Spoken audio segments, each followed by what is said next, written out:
ઘોડા છૂટી ગયા બાદ તબેલે તાળા, પહેલા અગ્નિકાંડ અને હવે એક્શન કંઈક આવી જ સ્થિતિ જોવા મળી રહી છે, જ્યાં અમદાવાદના જીવરાજ પાર્કની જ્ઞાનદા સોસાયટીમાં સર્જાયેલા અગ્નિકાંડમાં હવે એએમસીએ રહીને શરૂ કરી છે કાર્યવાહી અને બેદરકારી દાખવનાર અધિકારીઓ સામે એએમસીએ લાલ આંખ કરી છે.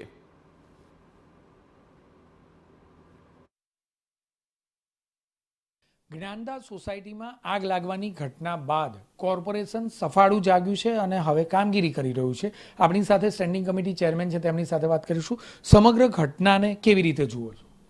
ગઈકાલે જે દુઃખદ ઘટના બની જ્ઞાનદા સોસાયટી બંગલા નંબર 24ની અંદર આગ લાગવાને કારણે ત્યાં આગળ બંગલાની અંદર કોમર્શિયલ ઉપયોગ કર્યો હતો અને એસીના સાધનો એના જે ગેસના સિલિન્ડર મૂકવામાં આવ્યા હતા. પરિણામે 2 વ્યક્તિઓનું દુઃખદ અવસાન થયું. પરિણામે આપણે વાત કરીએ કે આ ઘટના બનતા જ અમારું ફાયર બ્રિગેડ વિભાગ ત્યાં આગળ તરત જ પહોંચી આગ કંટ્રોલમાં કરી હતી, પણ 2 જણની જાનહાનિ થઈ હતી. પરિણામે બાબત કોર્પોરેશન દ્વારા સોસાયટી દ્વારા જે અરજી કરવામાં આવી હતી એના દ્વારા એક્શન લઈ ત્યાંના જે એસ્ટેટ ઇન્સ્પેક્ટર છે, સબ ઇન્સ્પેક્ટર અને આસિસ્ટન્ટ ટીડીઓ, આ 3 જણને આજે શોક ઓફ નોટિસ આપીને એનો ખુલાસો માંગવામાં આવ્યો છે કે ભાઈ પોતાની ફરજની અંદર બેદરકારી દાખવી છે.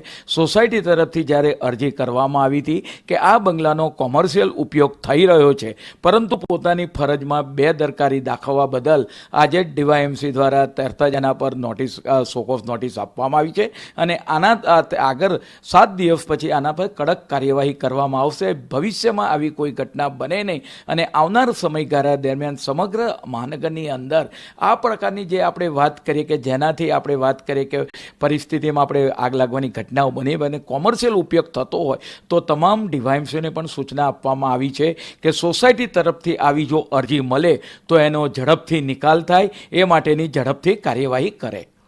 મહત્વની બાબત કે સોકોઝ નોટિસ, 2 વ્યક્તિઓના જીવ ગયા છે, માત્ર સોકોઝ નોટિસ, અને 10 વર્ષથી આ એકમ ધમધમતું હતું. તો અત્યાર સુધી શું કોઈ સુપરવિઝન થતું જ નથી ટીમ દ્વારા? જે તે સોસાયટીઓમાં અથવા કમર્શિયલ એકમોમાં કોઈ જાત તપાસ કરવામાં નથી આવતી? સામાન્ય રીતે આ જે સોસાયટી છે એ સોસાયટીની અંદર ગઈ સાલ માર્ચ મહિનાની અંદર 24ની અંદર અરજી આપવામાં આવી હતી, પરંતુ ફરજની અંદર બેદરકારી દાખવી મકાન માલિક પોતે જ જ્યારે પોતાના ઘરની અંદર આ પ્રકારનો વ્યવસાય કરતા હતા, પરિણામે આ લોકોએ જ્યારે ફરજ પર બેદરકારી રાખવી સોસાયટી તરફથી જ્યારે, તો એને પરિણામે આજે એની કાર્યવાહી કડક કરવામાં આવી છે અને આવનાર સમયગાળા દરમિયાન તેને નોકરીમાંથી પણ સસ્પેન્ડ કેમ ના કરવામાં આવે, બરાબર ખુલાસો માંગીને કડક કાર્યવાહી પણ કરવામાં આવશે.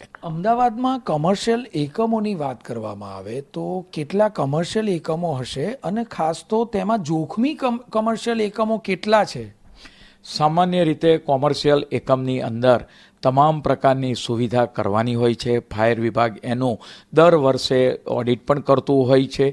5 લાખ કરતાં જ્યારે વધારે મિલકતો કોમર્શિયલ એકમો આવેલા છે ત્યારે આપણે વાત કરીએ કે આવી ઘટના ભવિષ્યમાં ન ઉદ્ભવે તે માટે આ તમામ કોમર્શિયલ એકમનું ચેકિંગ કરવામાં આવે અને એની અંદર કોઈ સ્ફોટક દ્રવ્યો, સ્ફોટક પદાર્થો ના હોય, જેથી